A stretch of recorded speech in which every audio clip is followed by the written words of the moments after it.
الحمدللہ رب العالمین والصلاة والسلام علی اشرف الانبیاء والمرسلین وعلی آلہ وصحبہ ومن استنى بسنتہ الی یوم الدین اللہم اجعلنا منہم ومن الذین آمنوا وعملوا الصالحات وتواصوا بالحق وتواصوا بالصبر آمین یا رب العالمین. ثم اما بعد فاعوذ باللہ من الشیطان الرجیم. بسم اللہ الرحمن الرحیم. رب اشرح لی صدری ویسر لی امری واحلل عقدۃ من لسانی یفقہوا قولی. اللہم ثبتنا عند الموت بلا الہ الا اللہ. اے ہمارے اللہ، ہمیں ہماری موت پر کلمہ لا الہ الا اللہ پر ثابت قدم رکھے. آمین یا رب العالمین. جو نافرمان لوگ ہوں گے ان کا جو انجام ہوگا اس کو مینشن کیا تھا. وہ نافرمان، وہ مشرک، وہ نان مسلم، وہ اللہ کا بندہ جو مسلمان تھا لیکن اس نے اپنی زندگی میں اسلام کو کبھی پریکٹیکلی عمل میں نہیں رکھا، وہ تمام لوگوں کی کیٹیگری جن کو موت تک اللہ کو توبہ کرنے کا موقع نہیں آیا، اللہ کو سوری بولنے کا موقع نہیں آیا، ان کی تصویر یہ دکھائی گئی اب تک کی آیات سے کہ اللہ تعالیٰ ان کو جو زندگی پھر آخرت میں دے گا وہ فل آف ریگریٹ ہوگی. اور دوسری چیز جو آپ کو پرومیننٹلی ان آیات میں نظر آئی وہ یہ کہ اللہ کی رحمت سے ان کو دور پھینک دیا جائے گا. اور یقیناً جس کے اوپر اللہ کی رحمت نہیں ہوگی، رحمت کا اپوزٹ اللہ کی قرض، اللہ کی لعنت اس کے ساتھ ہوگی. اسی لیے پیچھے آیا تھا فَسُحْقًا لِأَصْحَابِ السَّعِيرِ. آگے آیت نمبر 12 سے اب سیکنڈ پیسج میں ہی دوسرا تصویر کا رخ دکھایا جا رہا ہے، یعنی اللہ کے نیک بندے جنہوں نے اپنی زندگی کا بیسٹ یوٹیلائزیشن کیا، ان کے ساتھ اللہ تعالیٰ نے کیا معاملہ سورہ ملک میں ڈیفائن کیا ہے. آیت نمبر 12 ان الذین یخشون ربہم بالغیب لہم مغفرۃ واجر کبیر. یقیناً وہ لوگ جنہوں نے اپنے رب سے خشیت اختیار کی، وہ لوگ جنہوں نے اپنے رب کو بغیر دیکھے اس سے خوف رکھا. یخشون ربہم بالغیب، اللہ کو ان سین میں ہونے کے باوجود انہوں نے اللہ کو ایسے ہی مانا جیسے وہ سر سے نظر آنے والی کسی بھی چیز کو مانتے تھے. لہم مغفرۃ، تو ان کے لیے پہلی چیز، پہلا انعام کیا ہے؟ ان کے لیے مغفرت ہے. واجر کبیر، اور ان کے لیے بڑا اجر ہے. اس آیت میں مومنین کی پاور آف بیلیف آپ کو نظر آتے ہیں کہ مومنین جنہوں نے غیب کی باتوں میں اپنے آپ کو اتنا کنوکشن کے ساتھ رکھا کہ غیب کی باتوں پر ایمان بھی ایسے لائے کہ اللہ تعالیٰ نے ان کو اپنا پسندیدہ بنا لیا اور اپنا قرب عطا کیا.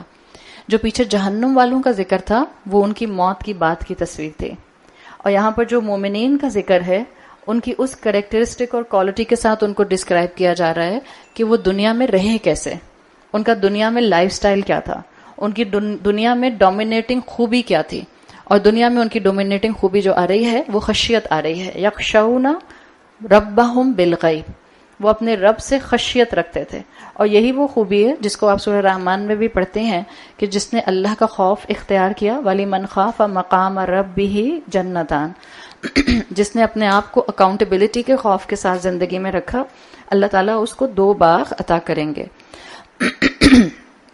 تو یہاں پر خوبی ہے مومنین کی جو دنیا میں اللہ کے لیے اپنے لائف سٹائل کو بہترین بنانے والے تھے، کانسٹنٹلی نیکیاں کرنے والے، کانسٹنٹلی اللہ کی خاطر اپنے اعمال کو سنوارنے والے، کانسٹنٹلی عبادات میں بہتر سے بہتر کی طرف جانے والے، بیئر منیمم سے اوپر اٹھنے والے. صرف وہ نہیں کہ بس ہمیں یہ بتا دیں کہ فرض کیا ہے ہم فرض ادا کر لیں گے، فرض سے بڑھ کر عبادت کرنے والے. اور ان کی خوبی ایک اور آپ کو پریکٹیکل نوٹ پر یہ نظر آتی ہے، وہ لوگ جو خشیت رکھتے ہیں وہ عبادت گن گن کر نہیں کرتے. عبادت کے اوپر یا عبادت کے ریوارڈ کے اوپر وہ کاؤنٹر لگاتے نہیں ہیں کہ اچھا میں نے 1 نماز مسجد میں پڑھی تو مسجد میں 1 نماز پڑھنے کا 27 ٹائم زیادہ ثواب ہوتا ہے، تو اگر میں نے 5 نمازیں مسجد میں پڑھ لی تو ایک دن میں نے 135 نیکیاں کما لی. مومن ایسا نہیں ہوتا کہ گن گن کر کاؤنٹر لگا لگا کر نیکیاں کرے. ہم جانتے ہیں کہ اللہ کے رسول صلی اللہ علیہ وسلم کی حدیث آتی ہے، 3 مساجد کے بارے میں آپ نے خاص طور پر کہا کہ ان کو وزٹ کرو، یہ مبارک اور یہ بلیسڈ جگہ ہیں. مسجد اقصی میں نماز پڑھنا 1 نماز کا ریوارڈ 500 نمازوں کے برابر ہے. اللہ کے رسول صلی اللہ علیہ وسلم کی مسجد میں نماز پڑھنا یعنی کہ مدینہ کی مسجد میں نماز پڑھنا، مسجد نبوی میں آپ صلی اللہ علیہ وسلم نے کہا 1 نماز کا ریوارڈ 1000 نماز کے برابر ہے. اور آپ کی حدیث میں بیت اللہ کے لیے آتا ہے کہ جس نے بیت اللہ میں ایک نماز پڑھی اس کی ایک نماز کا ریوارڈ 1,00,000 نماز کے برابر ہے. بعض لوگ اپنے عمرے کی نمازیں اور اپنے حج کی نمازیں کافی سمجھتے ہیں، اس لیے کہ وہ کیلکولیشن کر کے بتاتے ہیں ہم 40 دن وہاں رہے تھے، ہم نے جو ہے وہ 30 دن نمازیں حرم میں پڑھی تھیں بیت اللہ میں، 10 دن مسجد نبوی میں پڑھی تھیں، تو اتنی تو ہماری زندگی بھی نہیں ہوتی 70 سال کی جتنا ہمیں ریوارڈ ملنا تھا، تو ہم تو اپنی عمر کی نمازیں پڑھ چکے. مسلمان وہ لوگ جو جنت میں پہنچیں گے وہ اس طرح سے کاؤنٹر لگا لگا کر کیلکولیشنز کر کر کے ریوارڈ کے لیے اور نیکیوں کے لیے گن گن کر نیکیاں نہیں کرتے تھے، بلکہ ان کا مائنڈ سیٹ کیا تھا کہ جتنا موقع مل جائے اللہ کی عبادت کرنے کا اتنی عبادت کرتے تھے. اگر دن اللہ کی عبادت میں گزرتا ہے تو رات بھی اللہ کی عبادت میں گزرتی تھی. صحابہ کی کوالٹی آتی ہے دن کے مجاہد اور رات میں عبادت میں قیام کرنے میں بہترین اللہ کے عبادت گزار ہوا کرتے تھے. ایک واقعہ آتا ہے جس سے پتہ چلتا ہے کہ گن گن کر نیکیاں نہیں کرنی چاہیے. ایک واقعہ آتا ہے امام ابو حنیفہ کے دور میں. ایک مرتبہ امام ابو حنیفہ بازار میں تھے تو انہوں نے ایک شخص کو دیکھا. آپ کو معلوم ہے کہ اس دور میں ہر انسان ہر اسکالر کو بائی فیس نہیں جانتا تھا، اس لیے کہ وہ واٹس ایپ ڈی پی نہیں ہوتی تھی، فیس بک نہیں ہوتا تھا، تصویریں نہیں ہوتی تھیں.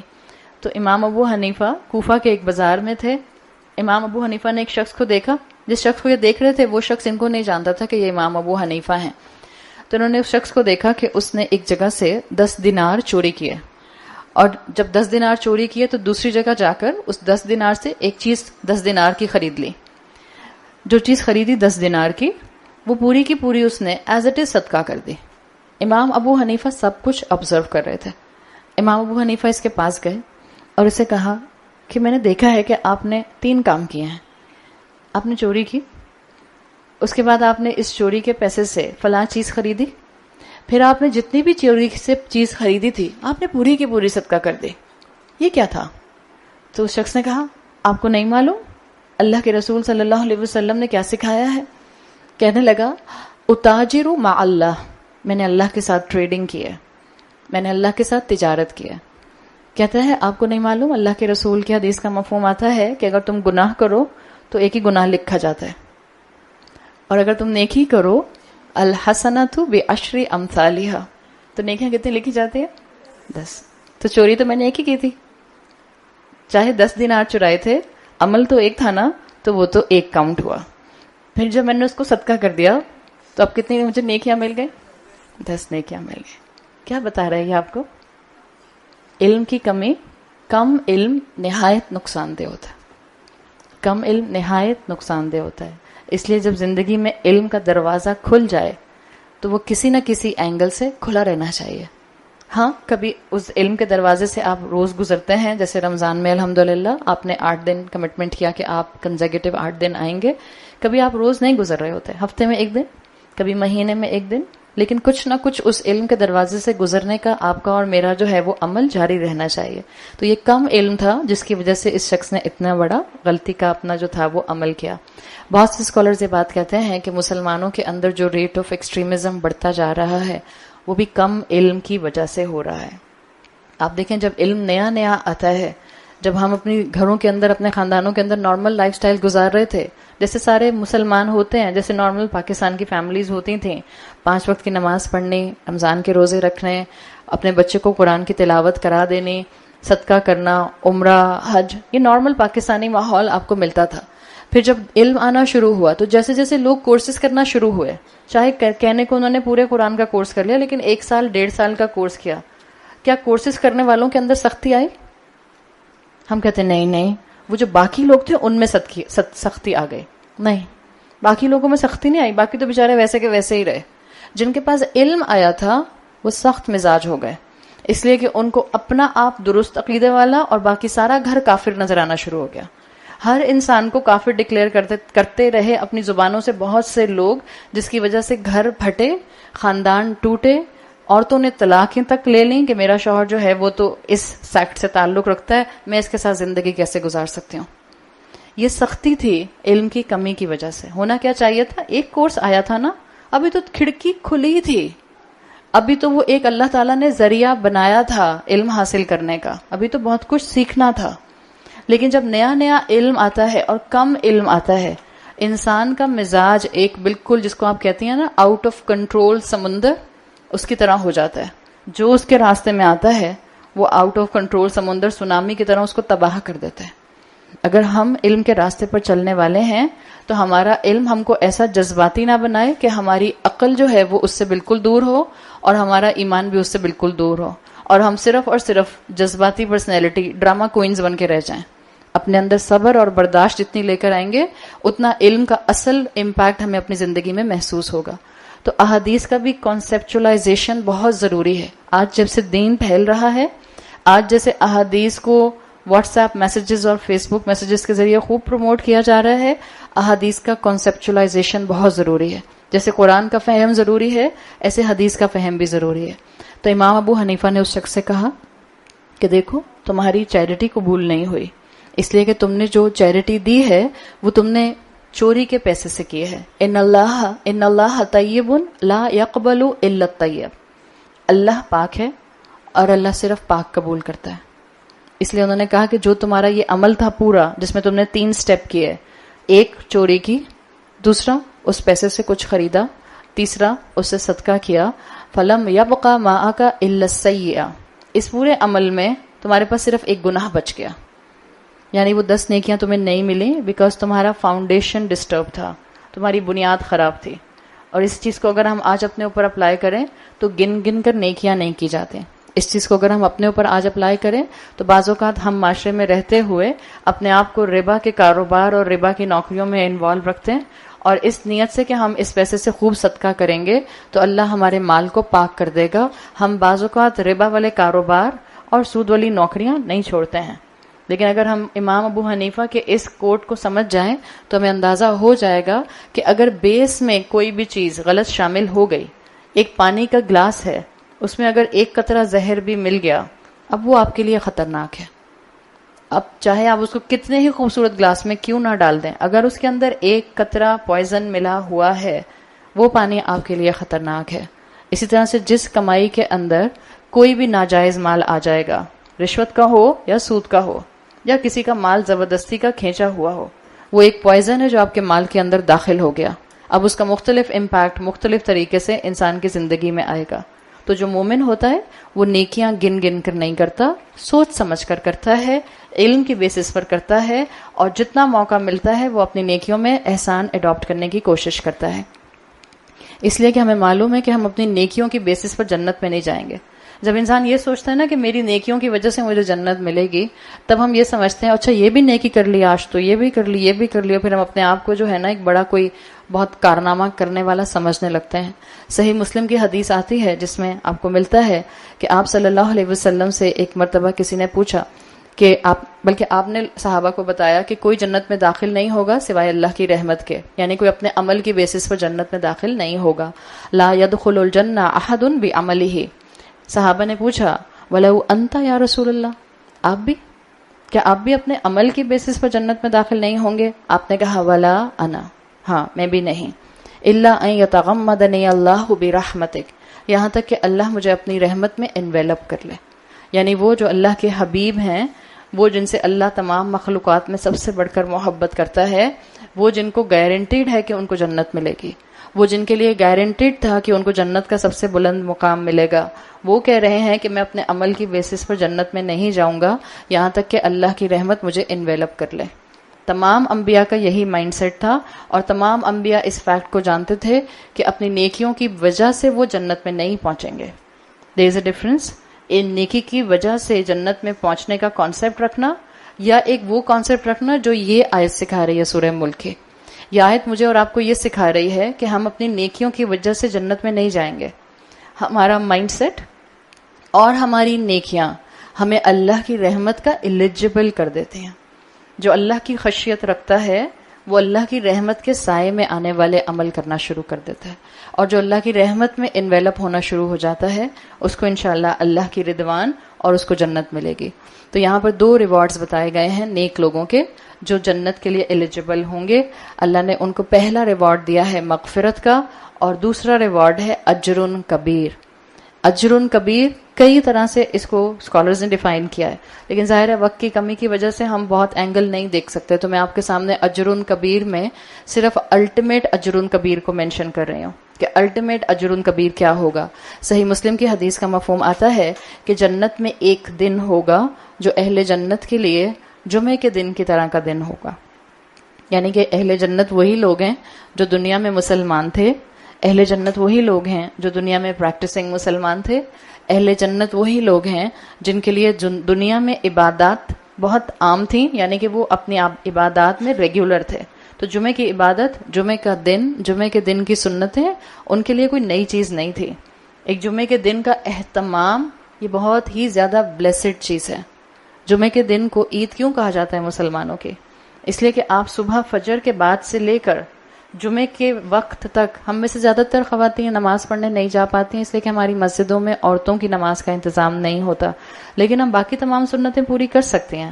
ہم جانتے ہیں ہم پر جمعے کی نماز فرض نہیں ہے، عورتوں پر جمعے کی نماز فرض نہیں کی گئی، اس لیے کہ اللہ جانتا تھا کہ کتنی آسانیاں ہوں گی عورتوں کے لیے اور کتنی نہیں ہوں گی، لیکن جتنی بھی فجر کے بعد سے لے کر جمعے کے وقت تک، جمعے کے خطبے تک کی سنتیں ہیں وہ ضرور اڈاپٹ کیجئے۔ آپ کے گھر میں ایک ماحول ہونا چاہیے کہ سورہ کہف پڑھی جائے گی، آپ کے گھر میں ایک ماحول ہونا چاہیے کہ گھر کے تمام افراد جمعے کے دن فجر کی نماز کے بعد سے جمعے کی خطبے سے پہلے غسل لیں گے، صاف ستھرے کپڑے پہنیں گے۔ یہ نہیں کہ آپ خود ہی صبح سے لے کر شام تک نائٹی میں پھر رہی ہیں، آج تو جمعہ کچھ کام ہی نہیں تھا اس لیے، کبھی اس کاؤچ پر گرتے ہیں تو کبھی اس صوفے پر گرتے ہیں۔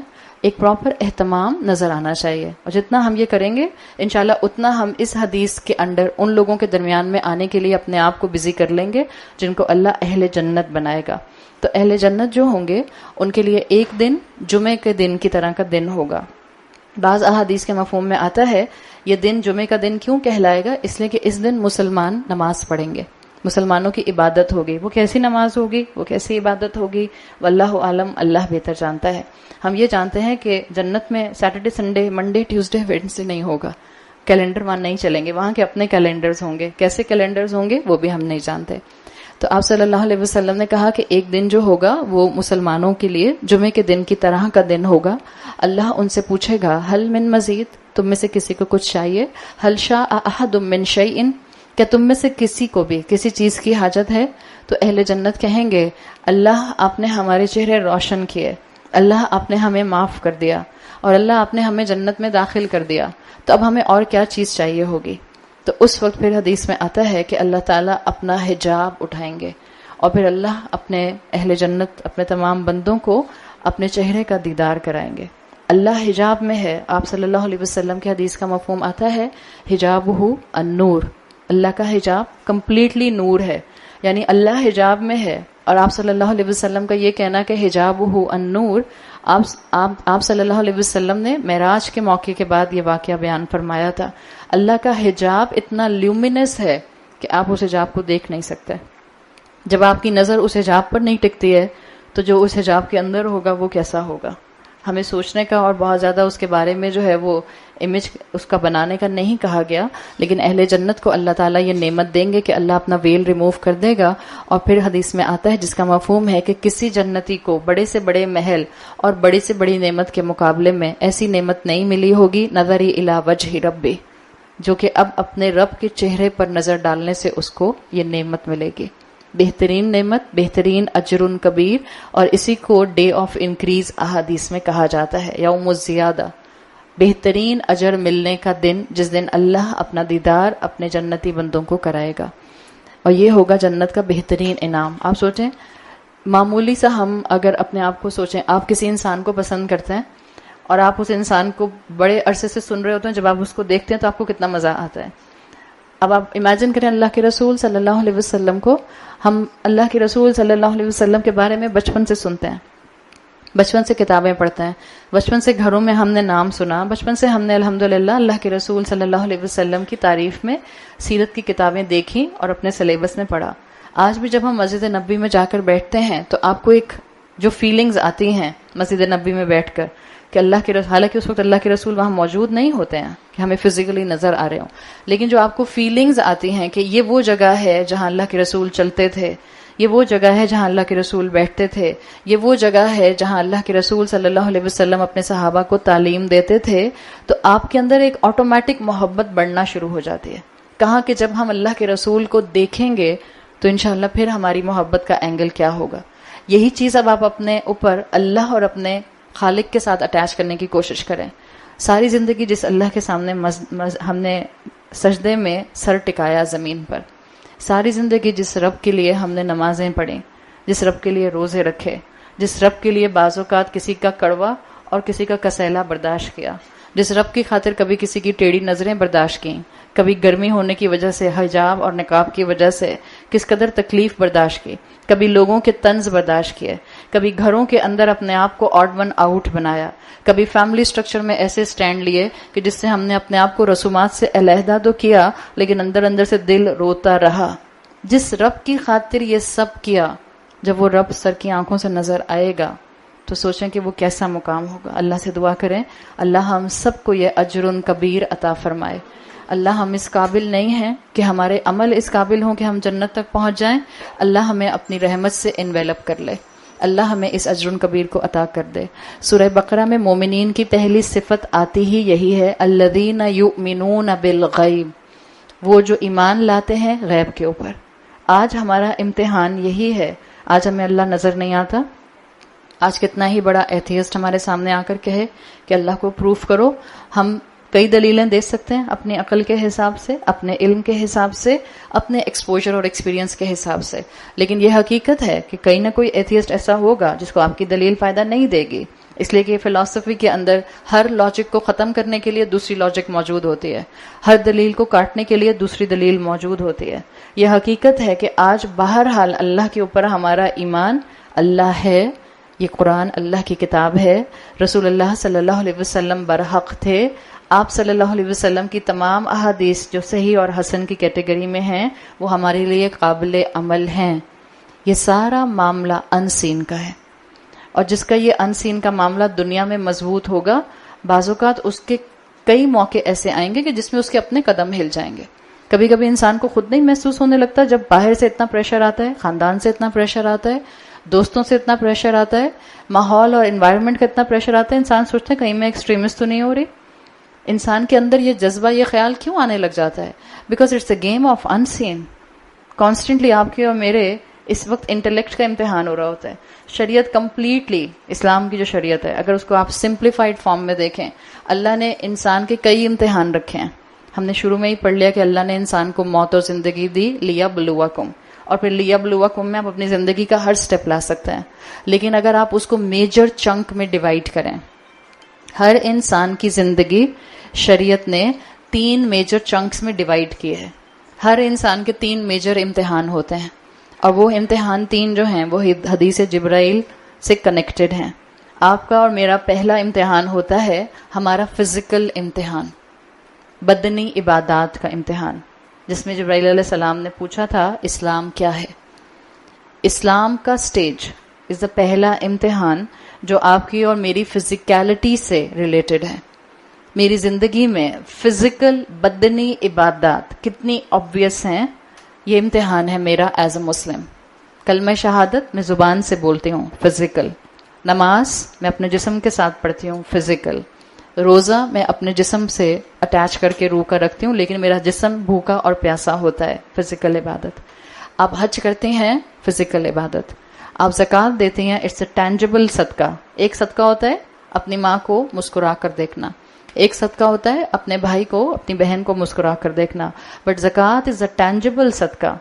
یو نیڈ سم ون جس کے ہاتھ پر آپ زکوٰۃ رکھتے ہیں. تو اللہ تعالیٰ نے یہ ساری جتنی بھی بدنی عبادات دی ہیں، شریعت ہمارا ایک بڑا چنک اس کے اندر رکھتی ہے امتحان کا، ہمارا فزیکل ٹیسٹ. مسلمان عورت ہوتے ہوئے ہمارا physical test, this is part of our bare minimum, this is part of our presence, this is part of our physical life. کہ اللہ نے اگر مجھے زندگی دی اور اتنی زندگی دی جس میں مجھے پیوبرٹی مل گئی، تو اب میں نے اپنا حجاب اڈاپٹ کیا یا نہیں کیا، میں نے اپنی زینت کو چھپایا نامحرم کے سامنے یا نہیں چھپایا. This is my physical test and this is just level number 1. اس لیے کہ ہم انسان انہی 3 کمپوننٹ سے بنے جو شریعت نے 3 امتحان ہمارے رکھے ہیں. ہمارا ایک پارٹ ہے ہمارا فزیکل ایسپیکٹ، ہمارا دوسرا پارٹ ہے ہمارا انٹلیکچوئل ایسپیکٹ، اس لیے کہ ہم انسان ہیں، اللہ نے ہمیں عقل دی ہے جانور سے بڑھ کر. جانور کو اللہ نے مائنڈ دیا ہے، فنکشننگ دی ہے برین کی، لیکن اللہ نے انسانوں کو انٹلیکٹ دی ہے، عقل دی ہے. تو جیسے ہم انسان 3 پارٹ سے مکمل ہوتے ہیں، اسی طرح سے شریعت نے 3 امتحان ہم پر فٹ کیے ہیں. پہلا ہے فزیکل. دوسرا امتحان جو شریعت نے ہم پر لگایا ہے وہ ہے ہمارا انٹلیکچوئل امتحان. فزیکل امتحان کو میں نے حدیث جبرائیل میں کس سے کنیکٹ کیا ہے؟ اسلام سے. The level of Islam, the level of Islam is bare minimum. اگر ایک مسلمان، کلمہ گو مسلمان، نماز پڑھتا ہے، رمضان کے روزے رکھتا ہے، زندگی میں ایک مرتبہ اس نے حج کیا اور ہر سال وہ اپنی 2.5% زکوٰۃ نکالتا ہے، اور مسلمان عورت ہوتے ہوئے اپنا پراپر حجاب کرتی ہے، دس از بیئر منیمم. کوئی ہم اللہ پر احسان نہیں کر رہے ابھی کہ میں تو حجاب کرتی ہوں، اللہ اتنی گرمی میں، اتنی ہیومیڈیٹی میں تو اتنی مشکل سے جو ہوں وہ نقاب لگاتی ہوں، مجھے تو سانس بھی نہیں آتی پھر بھی میں کرتی ہوں. کوئی ہم اللہ پر احسان نہیں کر رہے. This is the physical part of our test. ہم صرف بیئر منیمم کے اوپر ہیں. تو دس از دا فزیکل ٹیسٹ جو اسلام کے لیول پر آتا ہے.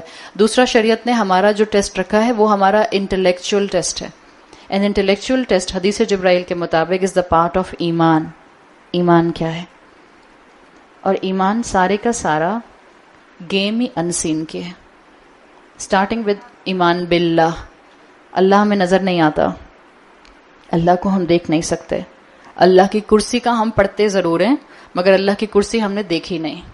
اللہ کا عرش سنتے ضرور ہیں، اللہ کا عرش ہم نے دیکھا نہیں. اللہ کا عرش پانی کے اوپر ہے، سنا ضرور ہے، دیکھا نہیں. اللہ نے جنت اور دوزخ بنائی ہے، پڑھا ضرور ہے، سنا ضرور ہے، دیکھی نہیں. تو ایمان باللہ کمپلیٹلی انسین. ایمان بر ملائکہ کمپلیٹلی انسین. ہمارا ایمان ہے کہ ہمارے ساتھ 2 فرشتے ہمارے کندھوں پر ہوتے ہیں، دیکھے تھوڑی ہیں ہم نے کہ کیسے ہیں. اور ہمارا ایمان یہ بھی ہونا ہمیں بتاتا ہے کہ اب فرشتوں کو آپ کو اور مجھے ڈپکٹ کرنے کی ضرورت نہیں ہے کہ وہ کیوٹ کیوٹ سے چھوٹے چھوٹے سے پکسیز بنا دیا. کس نے دیکھا فرشتہ؟ کسی نے نہیں دیکھا. تو یہ پارٹ آف آر ایمان کہ ہم فرشتے پر ایمان ضرور رکھیں گے کہ فرشتہ ہے، لیکن ہم اس کو اب اس طرح سے آرٹیکولیٹ نہیں کرنا شروع کر دیں گے کہ وہ اس طرح کا ہے. جتنی احادیث میں بتا دیا گیا کہ یہ فرشتے اس سائز کے ہیں، اسی فرشتے کو ہم سن لیں گے. جیسے اللہ کے رسول صلی اللہ علیہ وسلم نے بتایا، وہ فرشتے، وہ 8 فرشتے جنہوں نے اللہ کا عرش تھاما ہوا ہے، ہیومنگس فرشتے ہیں. جبرائیل علیہ السلام کے بارے میں ہم جانتے ہیں، ہیومنگس فرشتے. آپ صلی اللہ علیہ وسلم نے جب پہلی مرتبہ جبرائیل علیہ السلام کو ان کی اوریجنل فارم پر دیکھا تھا تو پورے ہورائزن پر چھائے ہوئے تھے. جب آپ غار ہرا سے نیچے آ رہے تھے، آپ کو پورے ہورائزن پر صرف جبرائیل علیہ السلام نظر آئے تھے.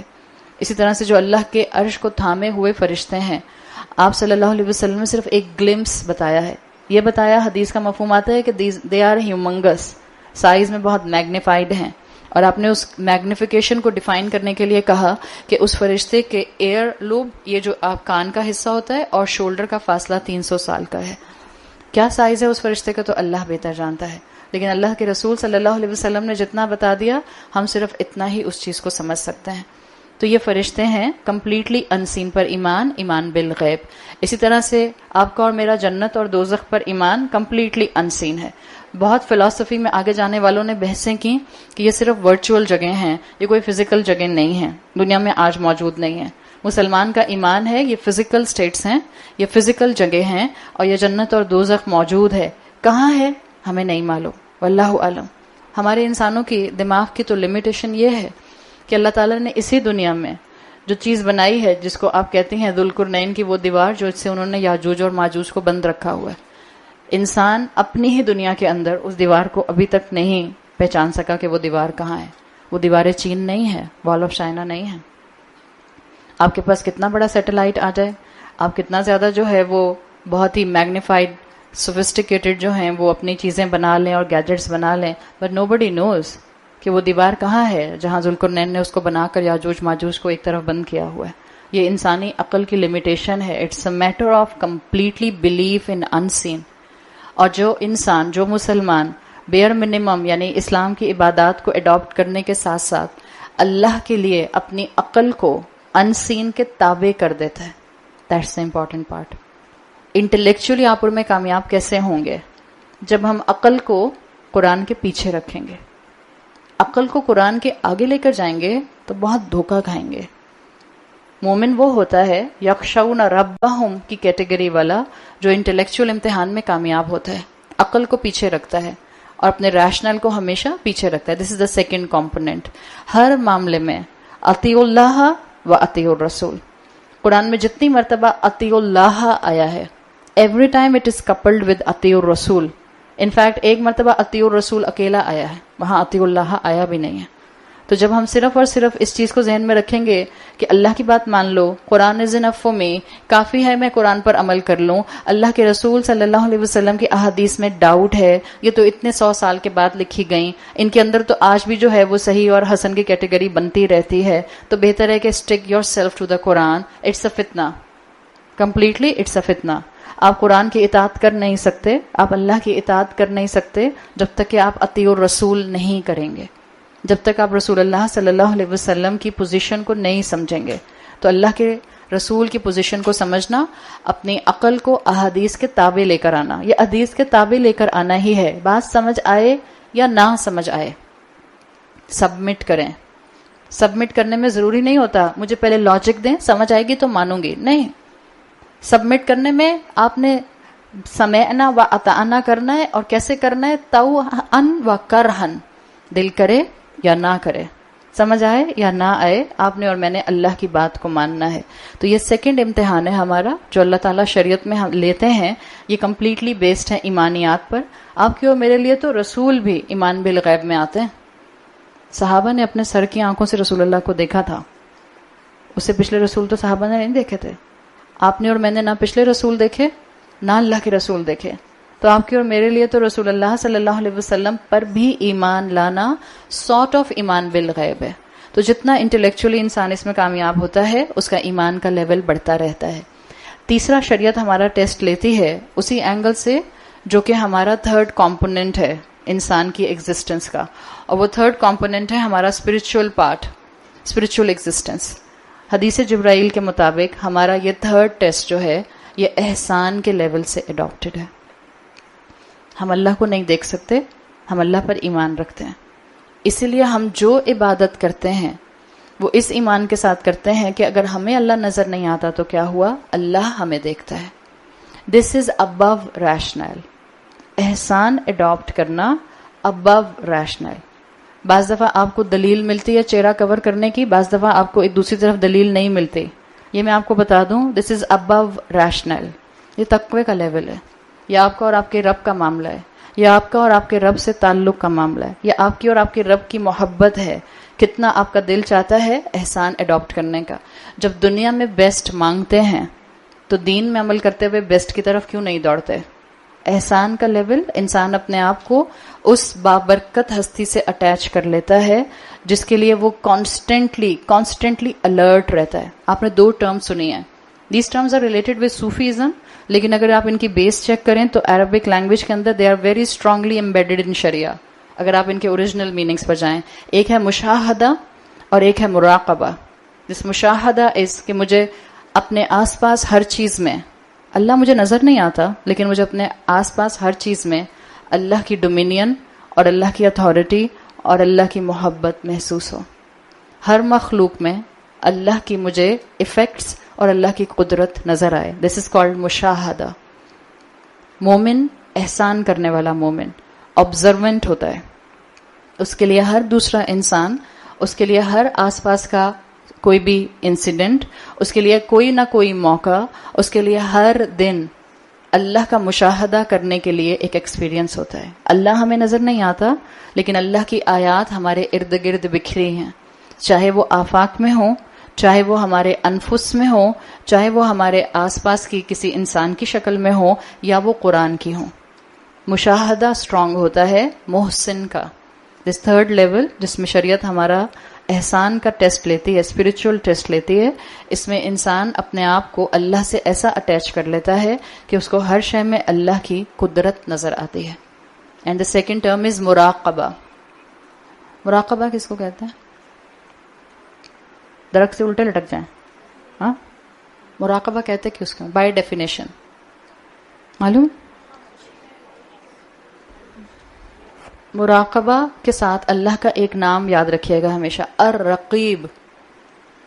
مراقبہ کا ٹیکنیکل مطلب، سمپل مطلب یہ ہے، ایسا انسان، ایسا محسن انسان جو ہر وقت اللہ کو ایز اے رقیب محسوس کرتا رہتا ہے. اللہ کا نام ہے الرقیب. الرقیب کا مطلب ہوتا ہے وہ جس نے میری گردن نیپ آف دا نیک یہاں سے پکڑی ہوئی ہے. راقبہ عربی زبان میں استعمال ہوتا تھا جب بکری کی گردن کو اس جگہ سے پکڑ لیتے تھے اور پھر پکڑ کے اس کو لٹاتے تھے ذبح کرنے کے لیے. اللہ کا نام الرقیب. اللہ نے اپنی ہر مخلوق کے اوپر اپنی گرفت اتنی مضبوط رکھی ہوئی ہے. اللہ رقیب ہے. مراقبہ کرنے والا مسلمان اپنے بیئر منیمم سے اوپر اٹھ کر، اپنے ایمان کو مضبوط کر کر، اپنی اسپرچویلٹی کو گین کر کے مراقبہ کی سٹیج پر آتا ہے اور محسن بن جاتا ہے. اس کو ہر وقت اللہ کی پریزنس محسوس ہوتی ہے. اللہ السمیع، اللہ البصیر ہے. مراقبہ میں اگر آپ کو یہ اللہ کا نام الرقیب یاد رہے گا تو انشاءاللہ پھر آپ کو اس کی کبھی بھی غلط ڈیفینیشن ذہن میں نہیں آئے گی. جہاں پر خطبہ نکاح کی آیات ہیں سورہ نساء میں پہلی آیت میں جا کر آج پڑھیے گا، اللہ کا یہی نام آتا ہے. خطبہ نکاح کے اندر دلہا اور دلہن اور دونوں خاندانوں کو اللہ کے اس نام کے ذریعے وارن کیا جاتا ہے ایک دوسرے کے اوپر زیادتیاں مت کرنا. اللہ رقیب ہے. جو ظالم ہوگا اللہ سب جانتا ہے، اور اللہ کی گرفت اپنی مخلوقات پر اتنی مضبوط ہے کہ اللہ جس وقت چاہے ہماری گردن مروڑ دے. لٹرلی مراقبہ از دا ریئلائزیشن کہ مجھے اللہ کسی وقت بھی پکڑ سکتا ہے، اس لیے کہ وہ آبزرو کرتا ہے میرے ہر موو کو. تو یہ ہے وہ انسان جو اپنی زندگی میں خشیت اختیار کرتا ہے اور شریعت کے ان 3 ٹیسٹ کے اندر اپنے آپ کو ہمیشہ الرٹ رکھتا ہے. عبادات کے ذریعے اسلام کو مینٹین کرتا ہے، انٹلیکٹ کے ذریعے ایمان کو مضبوط کرتا ہے جو کہ انسین میں ہے، اور کانسٹنٹلی اللہ کو محسوس کرتے ہوئے کہ اللہ مجھے آبزرو کر رہا ہے اپنے اندر محسن بننے کی کوالٹی لے کر آتا ہے. اور یہی وہ کوالٹی ہے جو انشاءاللہ آپ کو اور مجھے اللہ اور رسول اللہ کا پسندیدہ بنائے گی. آپ صلی اللہ علیہ وسلم کی مسند امام احمد میں حدیث آتی ہے جس کا مفہوم آتا ہے، آپ نے ایک مرتبہ صحابہ سے کہا اور ان کے سامنے احباب کا ذکر کیا کہ میرے احباب جو ہوں گے وہ ایسے ایسے ایسے ہوں گے. تو صحابہ نے فرمایا کہ ہم آپ کے احباب نہیں ہیں. آپ نے کہا نہیں، تم میرے اصحاب ہو. انتم اصحابی، تم میرے کمپینین ہو، تم میرے صحابہ ہو. یہ جو احباب ہوں گے آپ نے فرمایا وَأَحْبَابِ الَّذِينَ يُؤْمِنُونَ بِي وَلَمْ يَرَوْنِ، یہ وہ احباب ہوں گے میرے the beloved ones، میرے فیوریٹ، مجھ سے محبت کرنے والے جو مجھ پر ایمان لے کر آئیں گے لیکن انہوں نے مجھے کبھی دیکھا نہیں ہوگا. آپ صلی اللہ علیہ وسلم نے مجھے اور آپ کو اس احباب کی کیٹیگری میں رکھا ہے اگر ہم اپنی زندگی میں رسول اللہ کو وہ مقام دینے کی کوشش کرتے ہیں جو اللہ ہم سے ایکسپیکٹ کرتا ہے. تو آپ نے فرمایا یہ وہ ہوں گے جو مجھ پر ایمان لائیں گے، اور آپ نے ان کے لیے اپنی محبت کا اظہار کیا کہ اللہ کے رسول ان سے محبت کرتے ہیں. آپ نے کہا ہم احبابی ہم اصحابی، انتم اصحابی ہم احبابی، تم میرے اصحاب ہو اور وہ میرے بیلوڈ ونس ہیں. تو اپنے ایمان کو اتنا مضبوط کریں کہ اللہ کے رسول صلی اللہ علیہ وسلم کی تعلیمات پر یقین آئے. دل مانے یا نہ مانے، عقل کو پیچھے کر دیں. جب اللہ کے رسول نے کہا ہے کہ اگر تمہارے مشروب میں مکھی گر جائے تو کیا کرو؟ اس کو پورا ڈپ کرو، باہر نکالو اور پھر چائے سنک میں پھینک کے آ جاؤ. نہیں، ہمارے ایمان اتنے ہی کمزور ہیں. حقیقت ہے، مطلب بڑی بڑی حدیثیں اور بڑے بڑے احکامات اور بڑی بڑی تعلیمات تو دور کی بات ہیں. اگر ہم نے اپنا ایمان گیج کرنا ہے ہم صرف اس ایک حدیث پر گیج کر سکتے ہیں. ہم سب کے ایمان بہت کمزور ہیں. 10 مرتبہ خیال آتا ہے پھینکوں گی نہیں پھینکوں، پھینکوں گی نہیں پھینکوں، پھینکوں گی نہیں. پھر بعض دفعہ انسان کہتا ہے اچھا سنت پوری کرتے ہوئے ایک سپ لے کے پھر جلدی سے پھینک دیتی ہوں. اتنی کمزور ایمان ہے ہمارے. اللہ کے رسول صلی اللہ علیہ وسلم نے کہا ہے کہ جب مکھی گر جائے سو کے رسک ضائع نہ کرو، مکھی کو ڈپ کرو اس لیے کہ اس کے دوسرے پر میں شفا ہے، اور پھر پی جاؤ بسم اللہ پڑھ کے اپنا مشروب. لیکن ہم سے نہیں ہوتا نا، ہمارے ایمان اتنے ہی کمزور ہیں.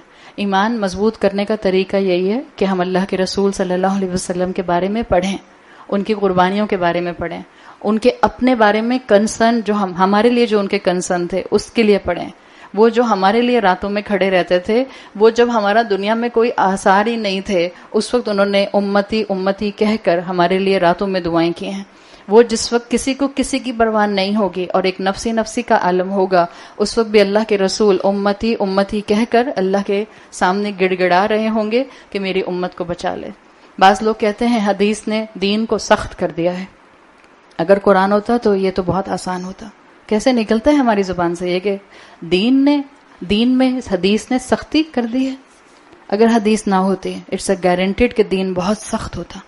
قرآن میں آتا ہے جب تم حج کر لو تو اپنے سروں کو شیو کر دو، تو کیوں نہیں شیو کرتے؟ جو حدیثوں سے چڑھتے ہیں، جو منکر حدیث ہیں، جن کو اللہ کے رسول صلی اللہ علیہ وسلم کی احادیث جو ہیں وہ آج تک ڈاؤٹ فل لگتی ہیں، ایون صحیح احادیث بھی۔ یہ اس سے بڑا فتنہ کیا ہوگا؟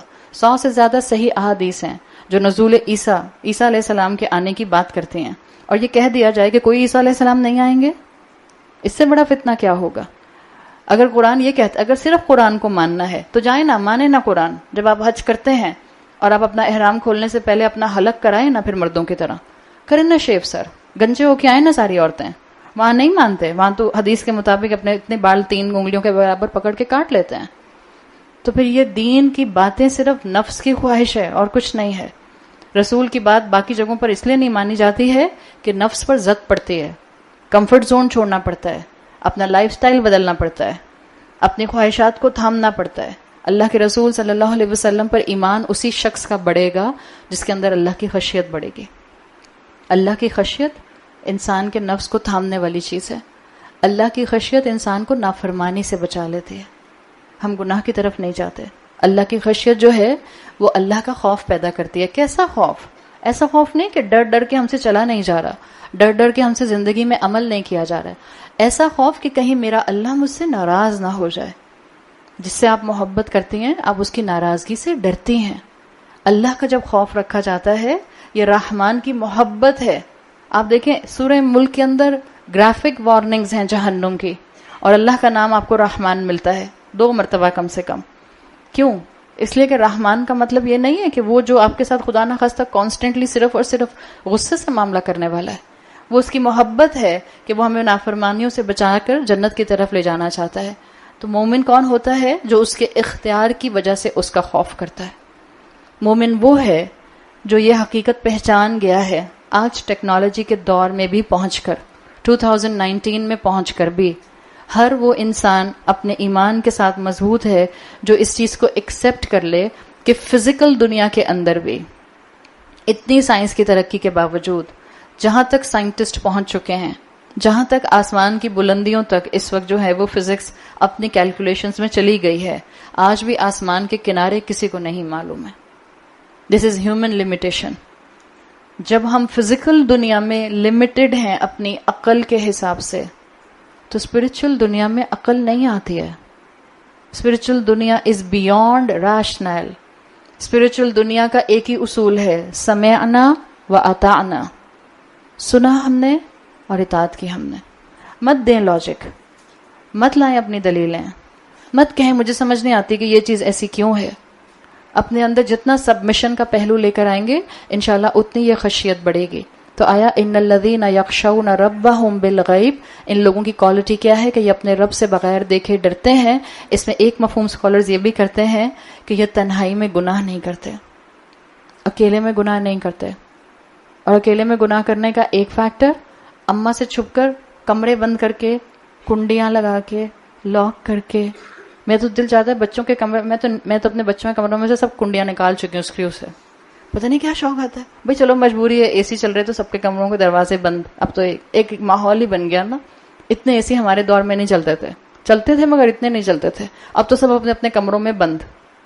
مزید اب کنڈی بھی چڑھائی ہوئی اوپر سے، لاک بھی کیا ہوا ہے۔ ارے بھائی اماں اپنا کمرہ لاک نہیں کرتی ہیں، ابا کے ساتھ موجود ہوتی ہیں تو، اور بچے اپنا کمرہ لاک کر کے بیٹھے ہوئے۔ ایسی کون سی سیکریسی ہے؟ یہ بند کمروں میں کیا ہوتا ہے؟ کوئی کمپیوٹر پہ ایسی چیز دیکھتے ہیں، موبائل پہ کسی سے ایسے بات کر رہے ہوتے ہیں۔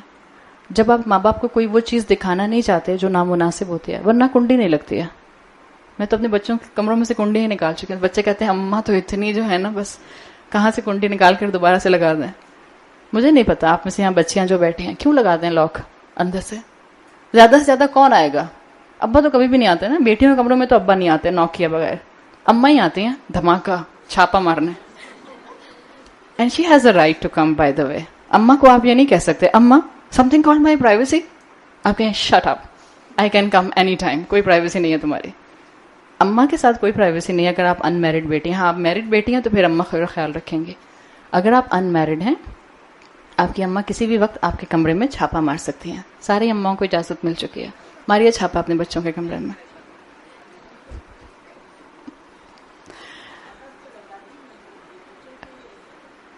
ہاں لیکن دیکھیں اس میں جو ایک اس میں فیکٹر بہت بڑا, اس میں بہت تفصیل سے اسکالرز نے بات کی ہے. ان الذین یخشون ربہم بالغیب, وہ لوگ جو تنہائی میں اپنے آپ کو گناہ سے بچاتے ہیں.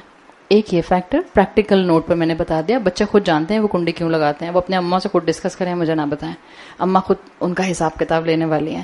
دوسرا فیکٹر اس کے اندر یہ آتا ہے موبائل فون پہ یہ جو پاسورڈز لگتے ہیں, this is a very sophisticated way of hiding your sense. I am sorry to say that. یا تو آپ کے بہت چھوٹے بہن بھائی ہیں, 1 سال کا ہے 2 سال کا ہے, وہ بار بار آپ کا فون اٹھا کے لے جاتا ہے, اس کی وجہ سے آپ نے لگایا ہوا پاسورڈ. آئی کین انڈرسٹینڈ, چلو ٹھیک ہے سمجھ آتی ہے. گھر میں 4 لوگ رہتے ہیں, 2 بچے ہیں جن کی عمر 18 سال 16 سال 20 سال ہے, 2 اماں ابا ہیں. ابا تو آپ کا فون کبھی نہیں اٹھائیں گے, آئی ایم شیور ابا نہیں اٹھاتے یوزلی, اماں ہی اٹھاتی ہیں نا. ایسا کیا ڈر ہے اماں کا کہ آپ نے اپنے فون پر پاسورڈ لگایا ہوا ہے؟ میں آپ کو اتنا بتا دوں, میں سب بچوں کو نہیں کہہ رہی جو پاسورڈ لگاتے ہیں, لیکن 85% جو لوگ پاسورڈ لگاتے ہیں they want to hide something from everyone in their mobiles. There is something wrong in their mobile.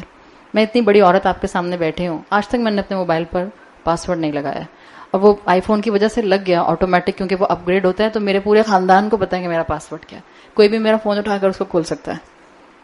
لیکن یہ پاسورڈ کیوں لگتے ہیں؟ اگر پاسورڈ اس لیے لگا ہے کہ کچھ ایسی نامناسب چیز ہے جو امی نے دیکھ لی تو ڈانٹ پڑے گی. پھر ان الذین یخشون ربہم بالغیب کی کیٹیگری میں کیسے آئیں گے؟ اما سے تو چھپ گئے پاسورڈ لگا کے, بٹ اباؤٹ اللہ مراقبہ یاد ہے نا, آئندہ یاد رکھیے گا. اما تو کمرے میں نہیں ہوتی جب ہم کمرہ لاک کر لیتے ہیں, اما اس وقت بھی نہیں ہوتی جب ہم فرینڈس کے ساتھ ہوتے ہیں, لیکن اللہ الرقیب ہے.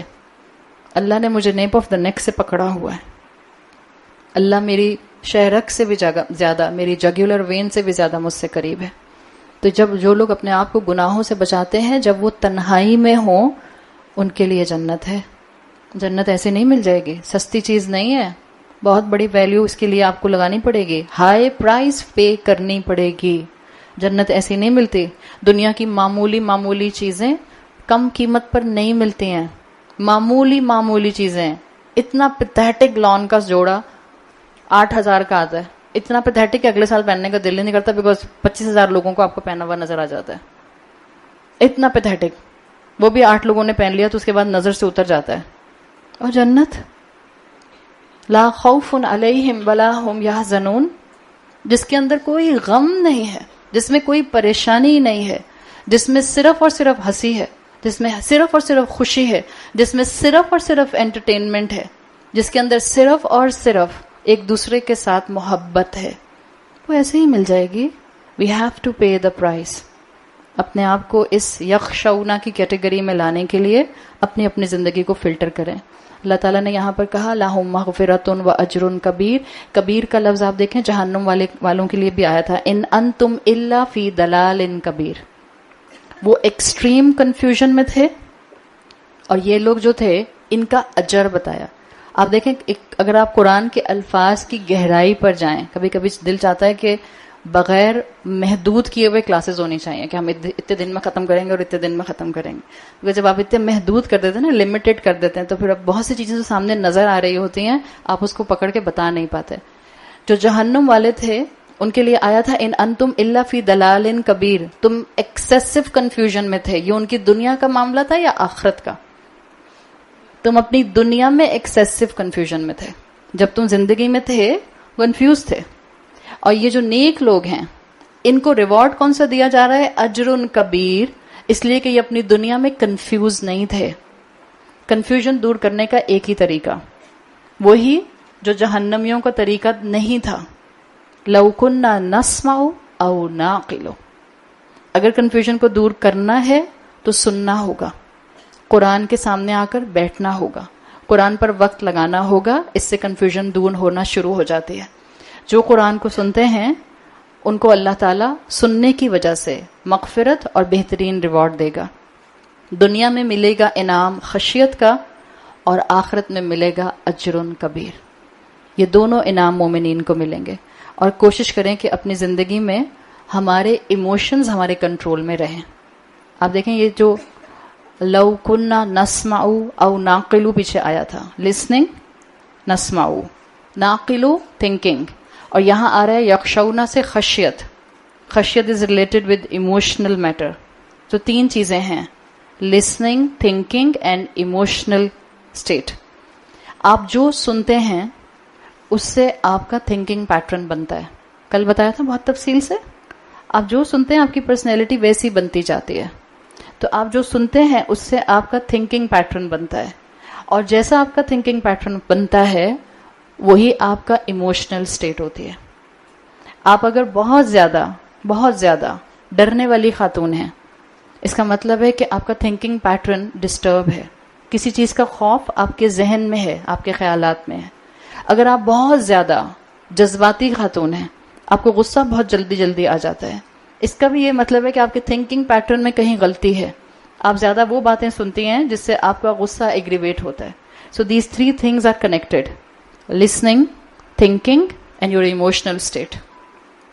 جتنا اچھی باتوں کو سنیں گے اتنی سوچ اچھی بنے گی، اتنا ایموشنلی آپ میچور ہوں گی۔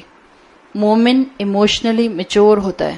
ایسے نہیں کہ سامنے والی آنٹی ہیں وہ کسی کو آنکھیں نکال رہی ہیں، رونا آپ شروع ہو گئیں، امی وہ مجھے دیکھ کے ایسے کر رہی ہیں۔ ایک تو ہمیں عادت ہوتی ہے نا، ہر آتے ہوئے تیر کے راستے میں ہم خود ہی آ جاتے ہیں۔ ایک محفل میں 6-7 عورتیں بیٹھی باتیں کر رہی ہیں، گھر آ کر آپ کا موڈ خراب ہو جاتا ہے، اچانک سے بیچارے ہسبینڈ کہتے ہیں اچھی خاصی گئی تھی، پتہ نہیں کیا ہو گیا، کون سا کیڑا کاٹ گیا۔ بیچارے پوچھتے ہیں کیا ہوا بیگم، کھانا اچھا نہیں تھا؟ آپ کہتے ہیں نہیں دیکھا نہیں تھا فلاں کو کیسی باتیں لگا رہی تھی مجھے۔ وہ بیچارے کہتے ہیں نہیں آپ کا نام تو نہیں لیا تھا انہوں نے۔ ہم عورتوں کو عادت ہوتی ہے، ہم ہر آتے ہوئے طنز کے تیر کے راستے میں خود ہی آ جاتے ہیں، اہی مجھے ہی کہہ رہی ہیں۔ جو یہ مائنڈ سیٹ بنے گا، آپ کی میچور ایموشنل پرسنالٹی نہیں ہو سکتی۔ مومن انٹلیکچولی میچور ہوتا ہے، مومن عبادات کے پوائنٹ آف ویو سے میچور ہوتا ہے، مومن ایموشنلی میچور ہوتا ہے۔ اور یہ سب چیزیں ہماری اسٹرانگ ہو سکتی ہیں جب ہم اپنے آپ کو کانسٹنٹلی قرآن کے سامنے لا کر بٹھائیں۔ قرآن میں آتا ہے انما یخشی اللہ من عبادہ العلماء، اللہ کی خشیت رکھنے والے بہترین لوگ کون ہوتے ہیں؟ العلماء، یعنی علم والے، جو علم سے جڑے ہوئے ہوتے ہیں، جو علم سے کنیکٹڈ ہوتے ہیں، ان کے اندر spiritual maturity, emotional maturity automatically آ جاتی ہے۔ And these 2 things are not separable. جس کے اندر قرآن کے ذریعے عقل ڈیولپ ہونا شروع ہو جائے گی، جس کو انٹلیکچوئل میچورٹی ملے گی، ڈیفینیٹلی قرآن اس کے اندر اسپرچل میچورٹی لے کر آتا ہے۔ دیر از نو تفاوت۔ یاد آیا؟ 2 آسمانوں کے درمیان میں، 7 آسمانوں کے درمیان میں کوئی تفاوت نہیں ہے۔ اسی طرح سے قرآن کی روشنی میں جو ایموشن کریٹ ہوگا، قرآن کی روشنی میں جو عقل ملے گی، دیر از نو تفاوت in it, it's beautifully blended, beautifully blended. آپ کی نماز آپ کو برائی سے روکے گی، ان الصلاۃ تنہا عن الفحشاء والمنکر۔ اگر نمازیں بھی ہیں اور زبان ابیوسو زبان بھی استعمال کرتی ہے، اور جسم جو ہے وہ اللہ کا فحش بنا ہوا ہے اس وقت ایک مینیفیسٹیشن میں نافرمانی کی، اور انسان کی زندگی کے اندر گناہ شامل ہیں، اس کا مطلب ہے نماز روک نہیں رہی، نماز سوچ سمجھ کر نہیں پڑھی جا رہی۔ جب نماز زندہ ہوتی ہے تو انسان کا اسپرچل اور ایموشنل میچورٹی لیول نظر آتا ہے، اور اسی کے لیے قرآن نے کہا ہے ان الصلاۃ تنہا عن الفحشاء والمنکر۔ تو اپنے آپ کو اللہ کی ساتھ اس طرح سے اٹیچ کریں کہ اللہ کا کلام آپ کو اپنی زندگی میں زندہ ہوتا ہوا محسوس ہو۔ آگے فرمایا آیت نمبر 13 میں وَأَسِرُّوا قَوْلَكُمْ أَوْ اجْهَرُوا بِهِ، تم اپنی بات کو چھپاؤ یا ظاہر کرو، إِنَّهُ عَلِيمٌ بِذَاتِ الصُّدُورِ، وہ تمہارے سینوں کے راز جاننے والا ہے۔ اس آیت کو دونوں طرح سے اسکالرز نے ٹریٹ کیا ہے۔ جنرل سینس میں وہ کہتے ہیں کہ یہ اسی پیسج میں پیچھے آئے ہوئے کفار کو بھی کہا گیا ہے کہ اپنی زندگی میں وہ جو بھی پلاٹ کرتے ہیں، اپنی زندگی میں نافرمانی کے لیے جو بھی پلان بناتے ہیں، اللہ کی ناشکری کے لائف سٹائل کے اندر اپنے آپ کو دین سے دور کرنے کے لیے جو بھی اسکیم کرتے ہیں، اللہ سب جانتا ہے۔ چاہے وہ اس کو ظاہر کریں یا وہ اس کو چھپائیں. اور دوسرا اینگل مومنین کے لیے ہے، اور خاص طور پر زیادہ انکلینیشن مفسرون کی مومنین کے لیے آتی ہے، اس لیے کہ دوسرے پیسج میں آیت نمبر پیچھے والی جو 12 تھی وہ بھی مومنین کے متعلق تھی. تو زیادہ تر مفسرون انکلائنڈ ہیں کہ اللہ تعالیٰ نے ہر مومن کو بہترین تسلی دی ہے اس آیت کے اندر. اسروا قولکم او اجہروا بہ، کبھی تم اپنی زبان سے اظہار کر دیتے ہو اللہ کے سامنے اپنی تکلیف کا دعاؤں کے اندر، کبھی اللہ سے کانورسیشن کرتے ہوئے، کبھی اللہ سے کلام کرتے ہوئے. جب انسان کو بہت تکلیف ہوتی ہے تو انسان پھر اللہ سے باتیں کرتا ہے. جب انسان بہت زیادہ ہرٹ ہوتا ہے تو وہ اللہ کے سامنے اپنے دکھ کو بیان کرتا ہے.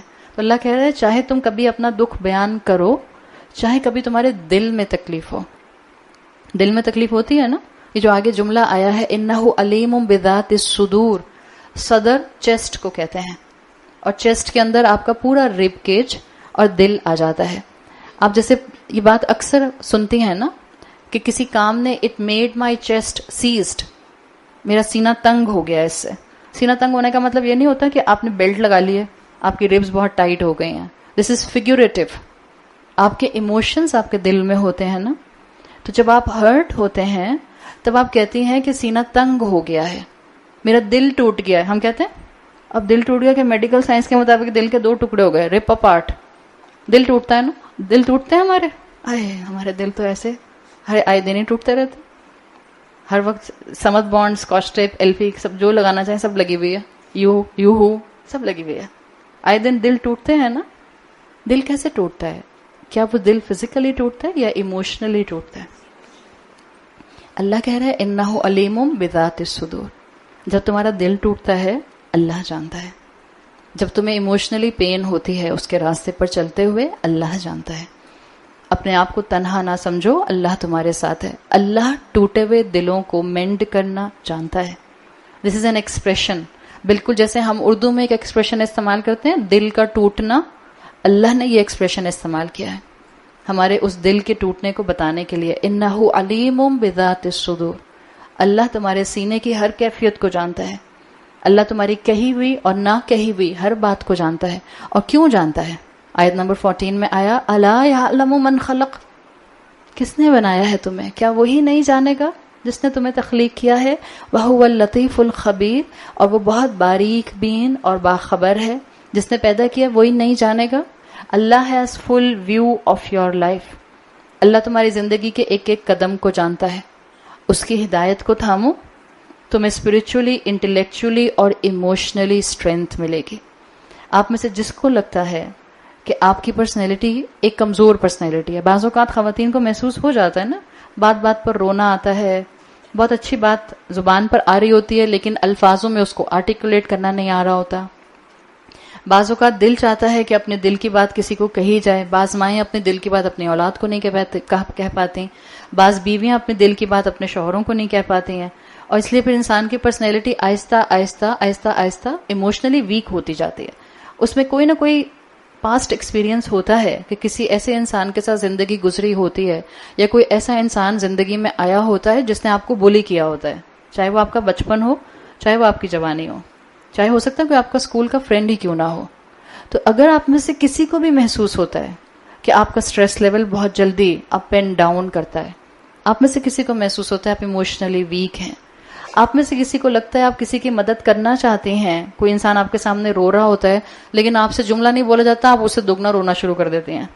اگر آپ کے اندر یہ سب چیزیں ہیں، میں آپ کو حقیقت بتا رہی ہوں، آپ کی پرسنالٹی آل دا وے بہترین طریقے سے پالش ہو سکتی ہے اگر آپ قرآن کے سامنے آ کر بیٹھ جائیں. آپ کو جو ایموشنل اسٹرینتھ قرآن دے گا، آپ کو جو ایموشنل اسٹرینتھ اللہ کے ناموں سے ملے گی، آپ کو جو فزیکل اور انٹلیکچوئل اسٹرینتھ اللہ کے کلام سے ملے گی، یہ آپ کو ایک مضبوط پرسنالٹی بنائے گی. اور اللہ نے عورت کو بہت ٹینسائل اسٹرینتھ دی ہے. عورت ملٹی ٹاسکنگ کر سکتی ہے، مرد نہیں کر سکتے اتنی ملٹی ٹاسکنگ. لٹرلی عورتوں کے کاموں کو اگر آپ دیکھیں، چاہے آپ ورکنگ وومن ہیں یا آپ ہاؤس وائف ہیں، یا آپ کسی بھی ایسے ایج میں آ گئی ہیں جس میں آپ بہت ایکٹیو لائف سٹائل گزارتے ہیں، ماشاءاللہ کتنی محنت کرتے ہیں. الحمدللہ آپ کو اپنی طاقت رمضان میں محسوس ہوتی؟ پورے 11 مہینے آپ کتنے بجے بجے رہتے ہیں، مگر جو رمضان میں آپ کو اپنی طاقت نظر آتی ہے، that's actually you, that's real you. یہ جو اللہ آپ کو آپ کی اسٹرینتھ رمضان میں دکھاتا ہے، دیٹس ریئل یو. اور یہ ہمیں اسٹرینتھ قرآن کی طاقت سے مل رہی ہوتی ہے، بیکاز ہم جتنا رمضان میں قرآن سے جڑتے ہیں اتنا 11 مہینے نہیں جڑتے. پڑھتے ہیں، سنتے ہیں، قیام میں کھڑے رہتے ہیں، کلاسز میں جاتے ہیں، کچھ حفظ کرنے کی جو ہے وہ موٹیویشن میں آ جاتے ہیں. آپ جتنا قرآن سے جڑتے جاتے ہیں اللہ آپ کے پوٹینشیلز آپ کو ایکسپوز کرتا جاتا ہے. الا یعلم من خلق، تو جس نے جو گائیڈنس ہاتھ میں پکڑائی ہے وہ ایسے ہی نہیں پکڑا دی. It's not just waste of time, this is your life. Emotional strength چاہیے، اپنا اسٹیمنا فزیکل چاہیے، انٹلیکچوئل اسٹرینتھ چاہیے. اس قرآن کے سامنے آ کر بیٹھ جاؤ. جو انسان اس سوچ کے ساتھ ہر رات میں سورہ ملک پڑھے گا، کیسے ہو سکتا ہے صبح اٹھ کر اس کو ایک نئی انرجی نہ ملے؟ کیسے ہو سکتا ہے کہ اس کی پوری رات جو وہ سویا وہ عبادت نہ بنے؟ مومن کانسٹنٹلی اللہ کو یاد رکھتا ہے. الا یعلم من خلق. زندگی میں پریشانی آئے پڑھتی رہیے یہ آیت.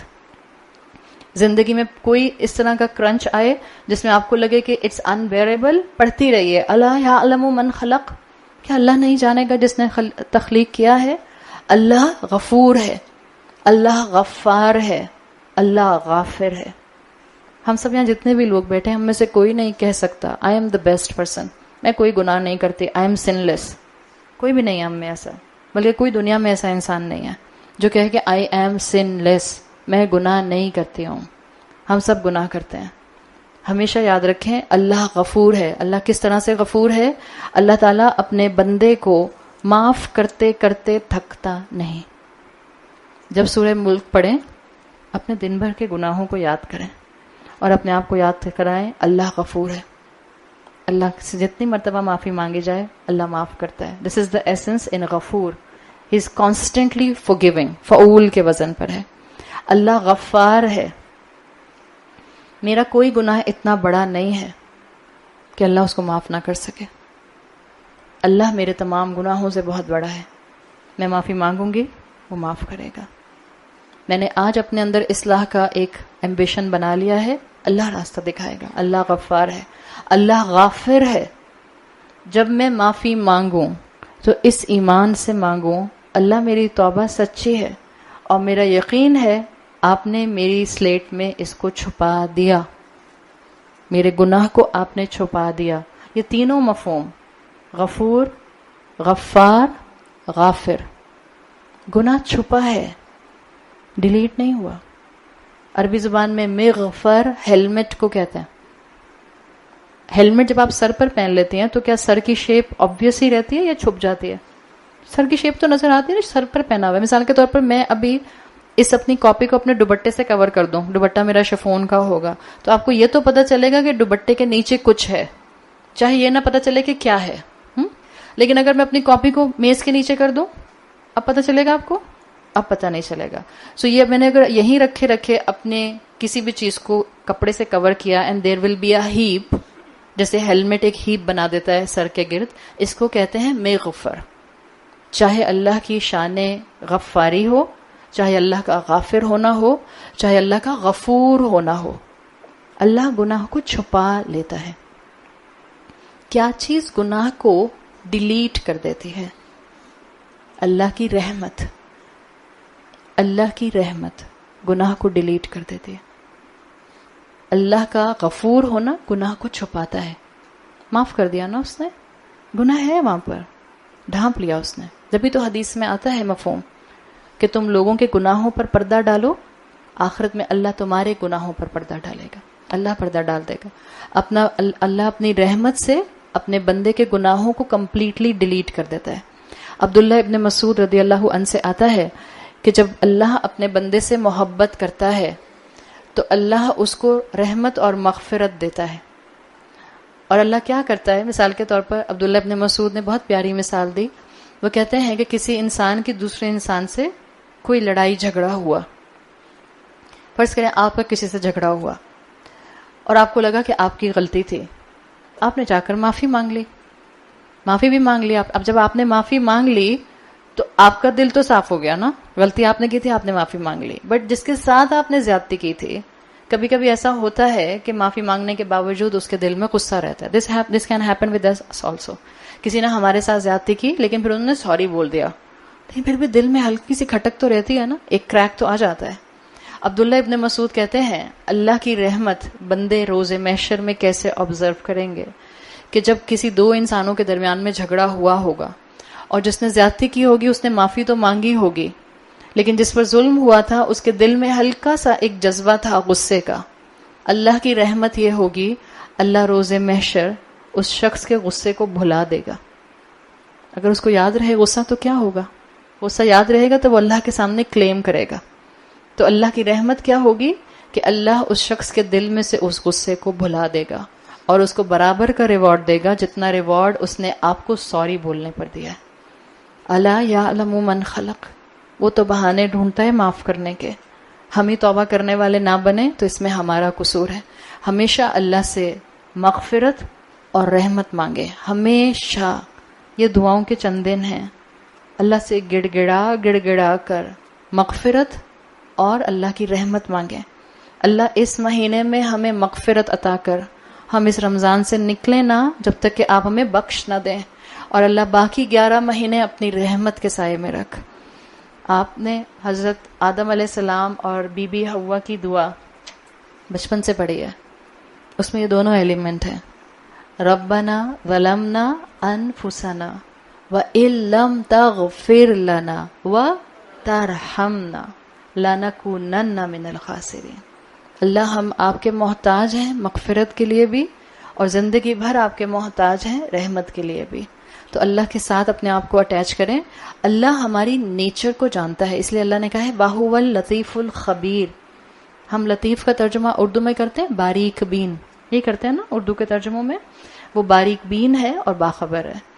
میں آپ کو 5 میننگز بتا رہی ہوں لطیف کے, اور جس کی زندگی میں یہ 5 میننگ, جہاں آپ اپنی نماز پڑھتے ہیں یا جو آپ کی دعاؤں کی کتاب ہے یا جو بھی کتاب آپ کے ہاتھ میں فریکوینٹلی آتی ہے, آپ یہ وہ 5 میننگ کا ایسنس اپنے پاس لکھ کر رکھیں اور بار بار اپنے آپ کو یاد کرائیں کہ اللہ آپ کے لیے لطیف کیسے ہے. نمبر 1 ایسنس اس کے اندر جو آیا ہے الا یعلم من خلق وهو اللطیف الخبیر. لطیف کہتے ہیں لام طوفا, وہ جو آپ کے سیکرٹ ایشوز کو, ڈیلیکیٹ ایشوز کو جانتا ہے.